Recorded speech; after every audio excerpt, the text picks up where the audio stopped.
Teacher سے سوال کہ یہ ہم کیوں پڑھ رہے ہیں, اس کا یوز کیا ہے, اسے کہاں استعمال کریں گے, کیا بینیفٹ ہوگا.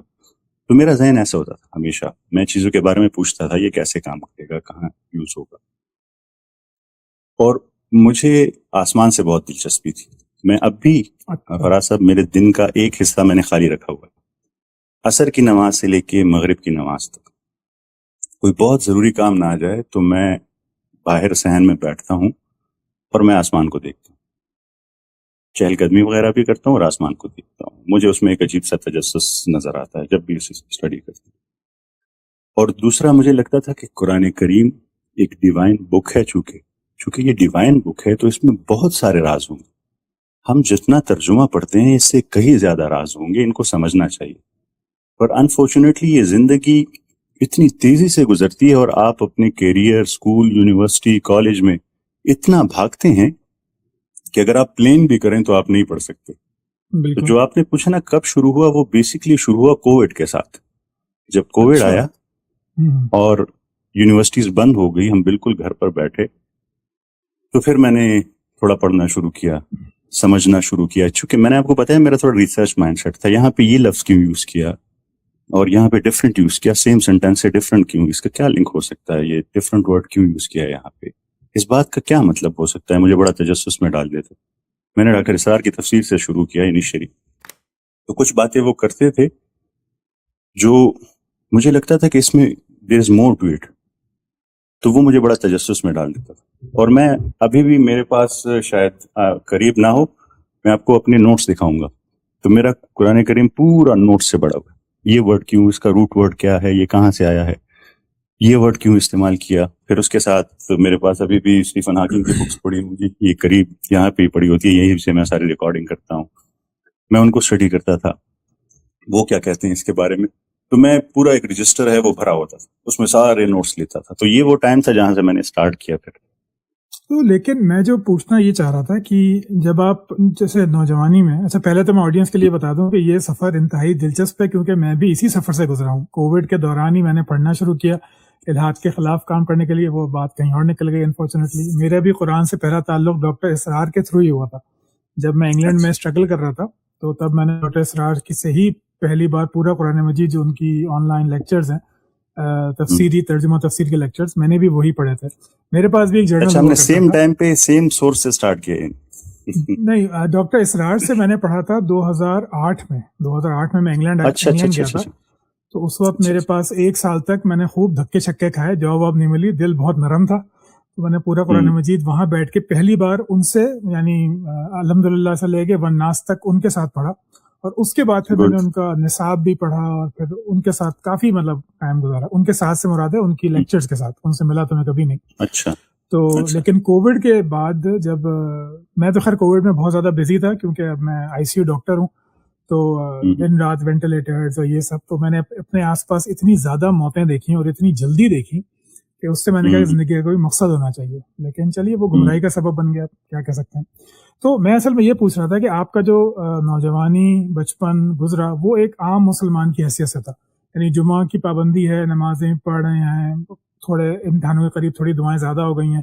لیکن کووڈ جب آیا تو اس نے آپ کو دین ایز اے سبجیکٹ یا قرآن مجید ایز اے سبجیکٹ, جیسے فزکس یا میتھمیٹکس پڑھتے ہیں ویسے پڑھنے کی طرف آپ مائل ہوئے. یہ بات صحیح ہے؟ جی ٹھیک ہو گیا. بالکل ایسے ہی ہے. میں نمازیں ریگولر پڑھتا تھا. اس سے پہلے صبح کی نماز میں مجھے اکثر سویا رہ جاتا تھا, ورنہ باقی نمازیں میں پھر بھی پڑھتا تھا اور ریگولر پڑھتا تھا. بچپن جوانی کی بات کر رہا ہوں, چونکہ میں ایسے ایریا میں ہوں, ایسے فیملی سے ہوں, ہم لوگ اس کا خیال رکھتے ہیں. میرے پیرنٹس بڑے لینینٹ ہیں, وہ بڑے فرینڈلی ہیں. اچھا. پر وہ انوائرمنٹ ایسا تھا کہ ہم چونکہ اس وقت یہ ریسرچ تو نہیں کی تھی, پر جو سنتے تھے, جو دیکھا تھا, اس کو فالو کرتے تھے, بالکل فالو کرتے تھے. وہ جو تھاٹ پروسیس ہے وہ کووڈ سے سٹارٹ ہوا. پھر ایز اے ریسرچ پرپز سمجھنے کے لیے چیزوں کو کہ کیا ہے کیا نہیں ہے, وہ تب سٹارٹ ہوا. ورنہ میں قرآن کریم بھی پڑھتا تھا اور تجسس سے پڑھتا تھا, سمجھتا نہیں تھا, پر مجھے لگتا تھا کچھ ہے اس میں, کیوں یہاں پہ یہ ذکر کیا گیا. اس وقت ریسرچ نہیں کر پاتا تھا, اور باقی چیزیں بھی میں مینٹین رکھتا تھا اس سے پہلے بھی. ٹھیک ہو گیا. اچھا، تو یہاں پہ ایک تھوڑا سا گیپ مجھے محسوس ہو رہا ہے کیونکہ اسرار صاحب سے میرا بھی بڑا قریبی تعلق رہا ہے. تو اسرار صاحب کی جو پوائنٹ آف ویو ہے وہ تو نظام، حکومت، غلبہ اسلام اس طرح کا ہے، اور آپ کا جو علمی پوائنٹ ہے ابھی جو آپ کر رہے ہیں وہ ہے قرآن مجید کی حقانیت کو موجودہ نالج کے تناظر میں ثابت کرنا. تو یہ تھوڑے الگ الگ ہیں. ایک ہے سیاسی یا کہنا چاہیے سماجی، آپ کہہ لیں تو سیاسی نہیں تو، اور ایک ہے مکمل علمی. تو یہ جو شفٹ آیا آپ کے اندر کہ ڈاکٹر اسرار سے آپ نے پڑھا، اس سے یقیناً متاثر بھی ہوں گے جبھی آپ نے 110-120 گھنٹے لگایا ان کو سمجھنے کے لیے، قرآن مجید پڑھنے کے لیے. تو یہ شفٹ کیسے آیا کہ سماجی سیاسی نظام اور ایک سائنٹیفک پوائنٹ آف ویو سے جدید نالج کے ذریعے قرآن مجید کی حقانیت کو ثابت کرنا، یہ ٹرانزیشن کیسے ہوئی؟ یہ اچھا سوال ہے، پر میرے لحاظ سے میری جو انڈرسٹینڈنگ ہے، یہ جو میں ابھی کر رہا ہوں یہ فرسٹ سٹیپ ہے. جو ڈاکٹر اسرار کر رہے تھے کیونکہ وہ آلریڈی بہت کام کر چکے تھے تو وہ دوسرے سٹیپ پر تھے. پہلے مجھے لگتا ہے کہ لوگوں کو سمجھانا چاہیے کہ ہے کیا، کس کے لیے کام کر رہے ہیں، کیوں نظام بنانا چاہیے، آپ کو سمجھ آئے کہ یہ کیا ہے. مجھے لگتا ہے کہ ہم لوگ اکثر کلچرل مسلم بن جاتے ہیں، ہم سمجھتے نہیں ہیں چیزوں کی. میں کہتا ہوں کہ وہ ایمان دل میں بھی اترنا چاہیے اور دماغ میں بھی اترنا چاہیے، دونوں میں اترنا چاہیے. تو میں ایسے کہہ لیں کہ میں ابھی پچھلے سٹیپ پہ ہوں ڈاکٹر اسرار سے. فرسٹ سٹیپ میں اسے لے کے چل رہا ہوں، تو وہ بنیاد بنا رہا ہوں، فاؤنڈیشن بنا رہا ہوں، اور اس کے بعد اللہ تعالیٰ کرے کہ ہم ایسا کام بھی کریں کہ جو وہ کام کر رہے تھے اس پہ جا سکے. پر یہ دس از دا فرسٹ سٹیپ. ٹھیک ہو گیا. تو ڈاکٹر اسرار کے علاوہ کوئی اور مفسر یا مترجم آپ کے پسندیدہ ہیں جن کا آپ پڑھتے ہیں؟ کیونکہ آپ کے چاہنے والے بہت ہیں، اگر ان کو آپ کا پتہ چلے کہ آپ کون سا ترجمہ تفسیر پریفر کرتے ہیں تو ان کو بھی فائدہ ہوگا. جی میں تو پھر ڈاکٹر اسرار کے بعد تو میں نے بہت ساری تفاسیر پڑھی. بہت مجھے ایسے لگتا ہے نا کہ ہر کسی کو اللہ تعالیٰ نے کسی خاص ایریا میں بہت زبردست نالج دیا تھا. ہر ایک انسان ہے، کسی میں لیگ کر سکتا ہے، کسی میں ایکسل کر سکتا ہے. جی مکمل. تو جیسے مجھے یو ایس میں نعمان علی خان صاحب ہیں، ان کا جو عربک کا نالج ہے، روٹ ورڈز کا نالج ہے، مجھے بڑا پسند ہے. اب تو میں خود روٹ ورڈز کو بہت ضروری اسٹڈی کرتا ہوں کہ روٹ ورڈ کیا ہے، کیا استعمال ہوا ہے. ترجمے سے زیادہ میں روٹ ورڈز کو فالو کرتا ہوں. پر تفاسیر میں نے پھر کافی ڈیٹیل میں بہت ساری پڑھی، انہیں سمجھنے کی کوشش کی. اور میرے لیے ایک بڑا امپورٹنٹ پوائنٹ آیا کہ ہم لوگ، میں ایز اے پاکستانی کمیونٹی بات کر رہا ہوں، کہ ہم لوگ صرف سائنٹیفک لحاظ سے نہیں، ہم عربک لحاظ سے بھی بہت کمزور ہیں. ہم لوگوں نے کبھی عربک کو صحیح معنوں میں سمجھنے کی کوشش ہی نہیں کی. اور جب آپ اسے سمجھیں گے تو شاید قرآن کریم کو آپ اور بھی بہتر طریقے سے سمجھ سکیں. بالکل. تو آڈینس کے لیے میں یہ بتا دوں کہ نعمان علی خان ایک نوجوان، اب تو خیر وہ میری عمر کے ہیں، لیکن جب وہ نوجوان تھے تو انہوں نے عربی کے اوپر بہت کام کیا. ان کا یہاں پہ ایک انسٹیٹیوٹ ہے البینہ، جہاں پہ وہ عربی کا کورس کرواتے تھے، ایک 8 مہینے کا ایکسٹینسو، اور وہ کلاسک تفاسیر پڑھتے بھی ہیں، پڑھاتے بھی ہیں. ان کے بیانات بہت موجود ہیں. صرف ایک نقصان یہ ہے کہ وہ انگریزی میں بولتے ہیں، ان کی اردو اتنی اچھی نہیں ہے، حالانکہ وہ پاکستانی ہیں. ان کی اردو میں بھی کچھ لیکچرز موجود ہیں. تو دیکھیں وہ بڑے آدمی ہیں بہت زیادہ، تو میری کوشش ہوگی کہ ان کو بھی میں لاؤں اس پوڈ کاسٹ پہ، لیکن ابھی اس میں تھوڑا ٹائم ہے میرا خیال ہے. کچھ کنٹروورسیز کی وجہ سے وہ ان کا عربک پروگرام تو بند ہو گیا ہے، لیکن اب وہ آن لائن البینہ پہ وہ پڑھاتے ہیں. اور میں آج بھی اس کا ممبر ہوں، یعنی آج بھی میرے پاس اس کی منتھلی ممبرشپ ہے. میں آج بھی انہیں سنتا ہوں. تو جو سفیان صاحب کہہ رہے ہیں 100% ٹرو، کہ جس طرح وہ عربی کو کھول کے وہ بتاتے ہیں شاید کم لوگ ہوں ایسے. میں تو نہیں جانتا اردو انگریزی میں کم سے کم کسی کو. ٹھیک ہے جی. تو اچھا، اب میں اس پہ بات کرنا چاہتا ہوں کہ آپ نے ڈاکٹر اسرار سے قرآن مجید پڑھا، باقی مفسرین بھی آپ نے دیکھا، وہ کون سا پوائنٹ تھا جہاں پہ آپ کو لگا کہ قرآن مجید کو سمجھنے، سمجھانے، حقانیت ثابت کرنے کا بہترین ذریعہ یہ سائنٹیفک پیراڈائم ہے؟ یہ ٹرننگ پوائنٹ کیسا ہے؟ کیونکہ ہماری جو تفاسیر ہیں وہ تو لکھی جاتی ہیں پرانے مفسرین کی آراء پہ، صحابہ کے آثار پہ، روایات پہ، یا بنی اسرائیل کی روایتوں پہ، بائبل سے. اس طرح کے کام ہوتے ہیں، جیسے معرف القرآن ہے، جیسے تدبر القرآن ہے، جیسے کہ تفسیر عثمانی ہے. تو یہ ٹرننگ پوائنٹ اردو تفاسیر میں تو نہیں ہے. کچھ باقی تفاسیر میں تو ہے، اردو تفاسیر میں نہیں ہے. تو آپ کو یہ بات کب محسوس ہوئی کہ مجھے اس لحاظ سے قرآن مجید کو کھولنا چاہیے لوگوں کے سامنے، اپنے لیے اور پھر لوگوں کے سامنے؟ اچھا دیکھیں، اس میں اکثر کہتا ہوں نا، دو طرح کا نالج ہے اس دنیا میں. ایک ایکوائرڈ نالج ہے جو انسان حاصل کرتا ہے، ایک ریویلڈ نالج ہے جو اللہ تعالیٰ کی طرف سے آیا ہے. بالکل. تو میں یہ اکثر کہتا ہوں کہ میں ایکوائرڈ سے ریویلڈ پر نہیں گیا. میں نے جب آپ کو کہا قرآن کریم کی میں نے اسٹڈی شروع کی، سٹارٹ میں نارمل نوٹس لیتا گیا، سوال ابھرتے گئے، اپنے پاس نوٹ کرتا گیا، جو جو سوال آتے تھے نوٹ کرتا تھا. پھر عربک روٹ ورڈ سے سمجھنا شروع کیا. تو وہاں سے مجھے اندازہ ہوا کہ اللہ تعالیٰ ہم سے چاہتے ہیں، کیا چاہتے ہیں ہم سے اللہ تعالیٰ. یعنی آپ کو پتا ہوگا سورہ بقرہ کی 164 نمبر آیت میں بڑا ڈیٹیل سے بیان کرتی کہ بے شک آسمان اور زمین کی پیدائش میں، رات اور دن کے بدلنے میں، وہ کشتیاں جو پانی میں تمہارے فائدے کے لیے چلتی ہیں، وہ پانی جو ہم نے آسمان سے نازل کیا اور مردہ زمین کو زندہ کیا، وہ تمام چرند پرند جو اس زمین پر ہیں، یہ ہوائیں، یہ بادل، اس میں نشانیاں ہیں عقل والوں کے لیے، مسلمانوں کے لیے نہیں، مومنوں کے لیے نہیں، نان مسلم کے لیے نہیں.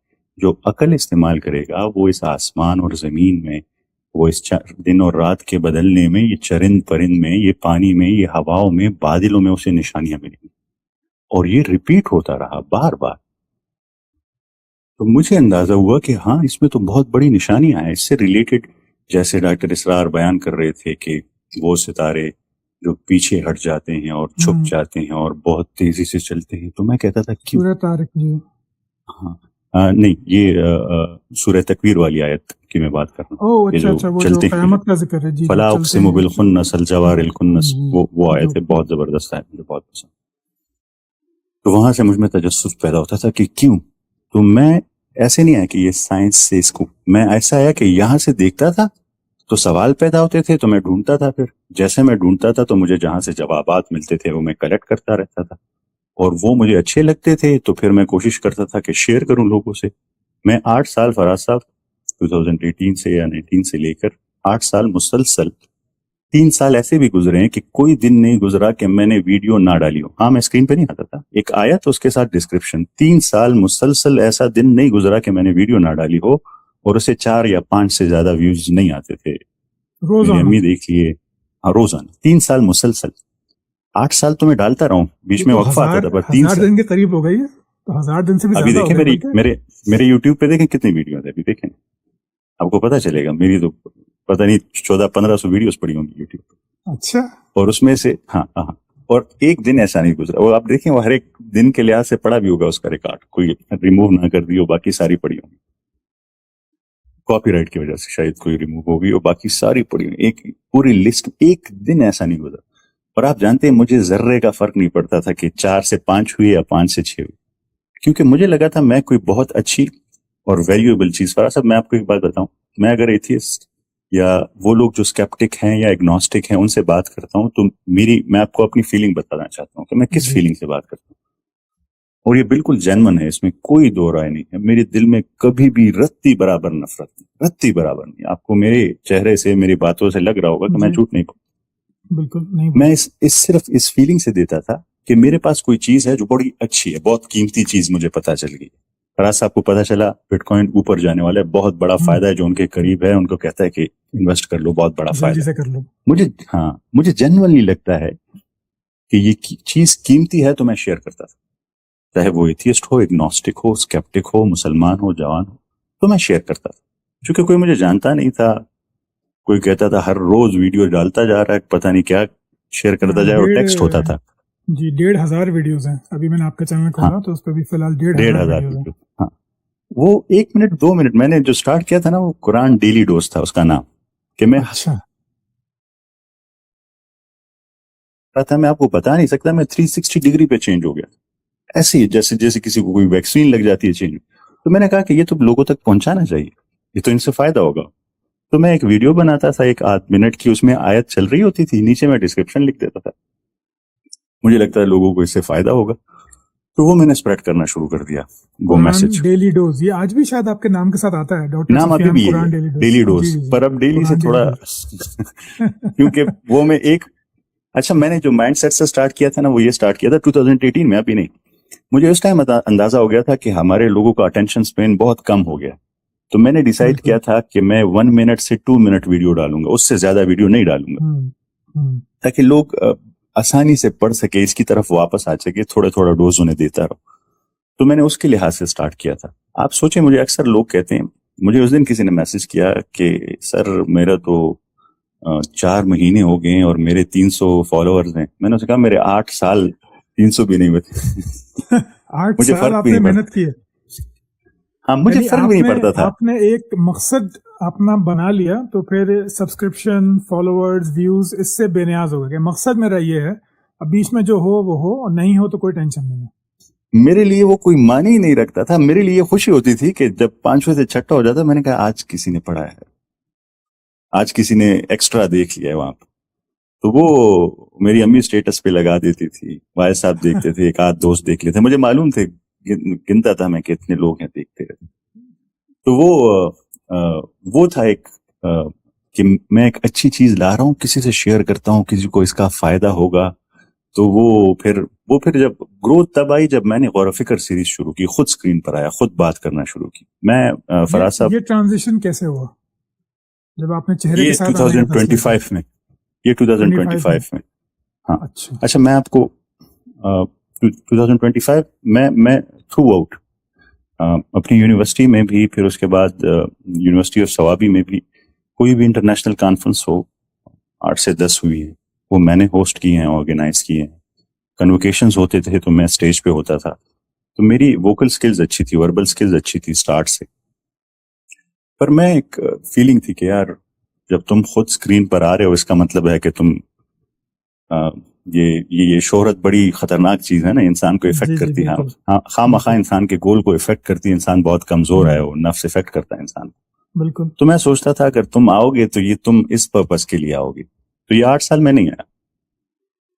اور غور و فکر میں اس لیے ہے کہ پھر وہ 2 منٹ ویڈیو سے سیشن چینج ہو کر لوگوں کو سمجھانا تھا. اگر آپ آج بھی میری ویڈیو دیکھیں نا, غور و فکر کی پہلی قسط, تو وہ بنیادی سوال ہیں کہ میں کون ہوں, میری زندگی کا کوئی مقصد ہے یا نہیں ہے, فلسفی کیا کہتی ہے, سائنس کیا کہتی ہے, لٹریچر کیا کہتا ہے, کیا میری زندگی کا کوئی مقصد ہے, میں کیا کر رہا ہوں.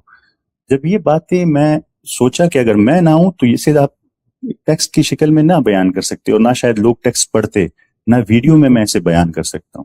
اس کے لیے ضروری تھا کہ میں اسکرین پر آؤں. تو جب میں اس سے آیا تو اس پر کافی پھر چینج آیا, پھر افیکٹ آیا, پھر اس کی وجہ سے پھر آہستہ آہستہ بڑھنے لگے. پھر لوگ بیچ میں کمنٹ کرتے تھے. مجھے ایک بہت بڑا افسوس ہے, وہ افسوس یہ ہے کہ ہمارے لوگوں کو مناظرہ کہہ لیں اسے, یا ایسی باتیں پسند ہیں جب 2 لوگ ایگریسو ہوں اور سخت باتیں کریں. تو مجھے میسیجز آتے تھے کہ تم اگر اتنے عرفان خان ہو تو اس سے بات کرو, اتنے عرفان خان ہو تو اس سے بات کرو. میں نے ہمیشہ ایوائڈ نہیں کیا. میں جب بھی کسی سے بات کرتا ہوں, اب بھی کسی بھی ایتھیسٹ ہو, اگنوسٹک ہو, اسکیپٹک ہو, میں اسے پوچھتا ہوں کہ مجھ سے بات کرنے کا آپ کا مقصد یہ ہے کہ میں آپ کو غلط ثابت کروں اور آپ مجھے غلط ثابت کریں, اور میں کہوں کہ میں ٹھیک ہوں اور آپ ٹھیک ہیں. تو میں یہ ڈسکشن نہیں کرنا چاہتا. آپ ٹھیک ہے اپنی جگہ. اگر آپ کو لگتا ہے کہ ہم کچھ نالج شیئرنگ کر سکتے ہیں, مجھ سے آپ کو کوئی ایسی انفارمیشن مل سکتی ہے جو آپ کے لیے ہیلپ فل ہو, میں حاضر ہوں, میں آپ سے بات کر سکتا ہوں, کسی بھی ٹائم بات کروں.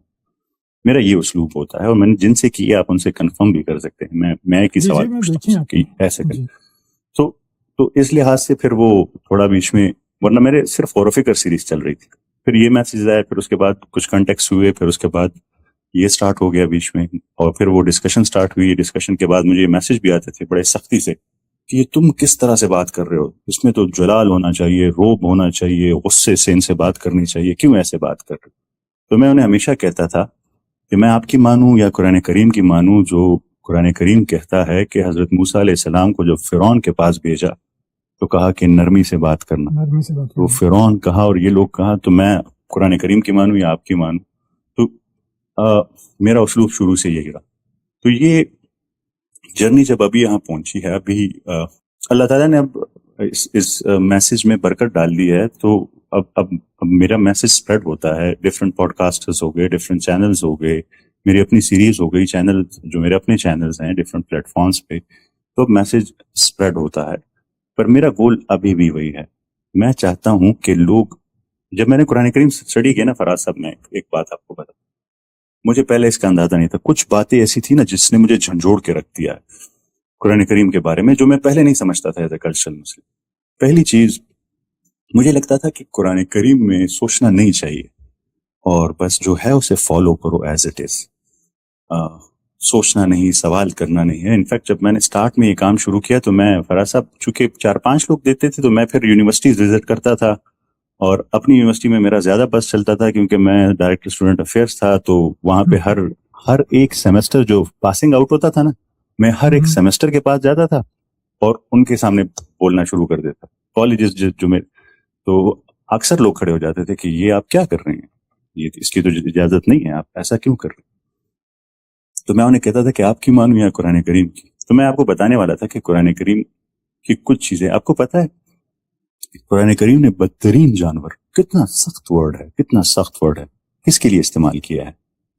بدترین جانور, وہ گونگے بہرے جو عقل سے کام نہیں لیتے.